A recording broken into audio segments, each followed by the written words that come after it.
We're going to use basic shapes to draw a bunny. You could make or draw anything by looking at the object and breaking it down into basic shapes. Some of the drawing tutorials that I've suggested that you look at on the internet show you how to draw things step by step. Today I'm going to show you how to draw a bunny using a tutorial that I found online. So to do this, first you'll need to have a piece of paper and a pencil. Remember, if you draw in pencil first, you can erase mistakes and change things to look the way that you'd like them to look. I'm going to start by drawing my bunny's body using an oval. And the head is an oval as well, but the head is much smaller than the body. The back of our bunny has a circle for his hip and an oval coming off of the bottom for his foot. And on the front, he has a foot that's an oval as well, and another oval that goes up from that for his front leg. The bunny's ears are pointed ovals or a elongated football shape, and one ear is in front of the head and the other is behind, so we don't see the whole thing.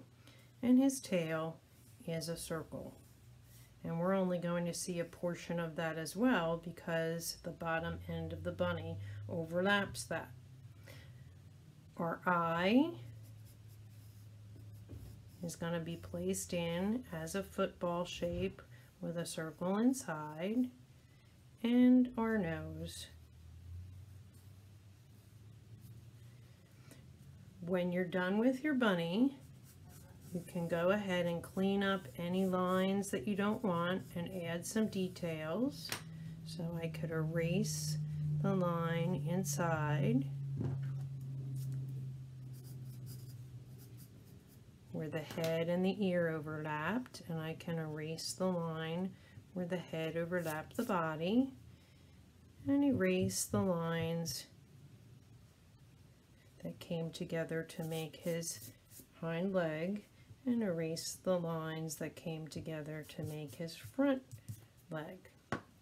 When you're done, you can use colored pencils, crayons, or markers to color in your bunny.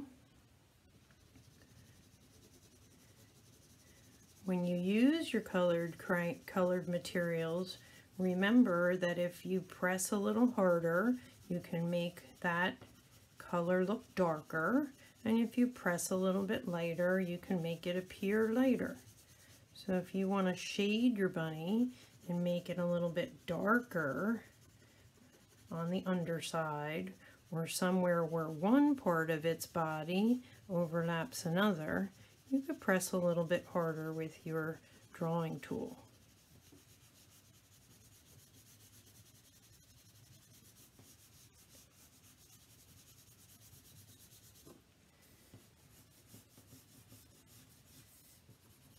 Try to think about the texture of your bunny as well. The bunny has a lot of fur, so you might want to leave some of your lines to show the textural fur on the body.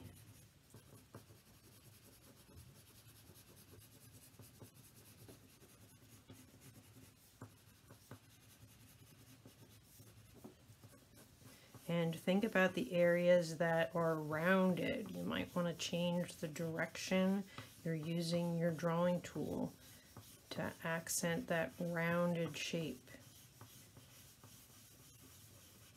And I'm pressing lighter in the middle because the rounded portion would be coming out towards me more, and pressing a little bit harder towards the outside edges.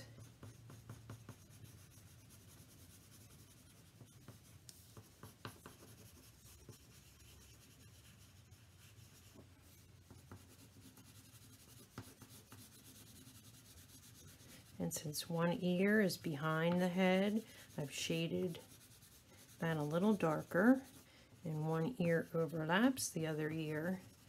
So I've shaded the space where they come together.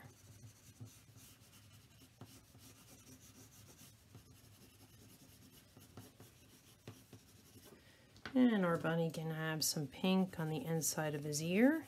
We'd only see the inside of the ear on the ear that is facing us. The other ear is facing away. You can choose what color you'd like to make your bunny's eye and color in his nose. The tutorial didn't show to make a mouth, but you might want to add a mouth and some whiskers to your bunny. And when you're done, if you'd like to add some grass and the sky, you could color your background. Remember, if you make your sky come all the way down to your grass, it'll give it a realistic appearance. You could make the grass higher and the sky thinner if you'd like to make your bunny look like he has a larger area, that he's in a bigger field. I hope you enjoyed that.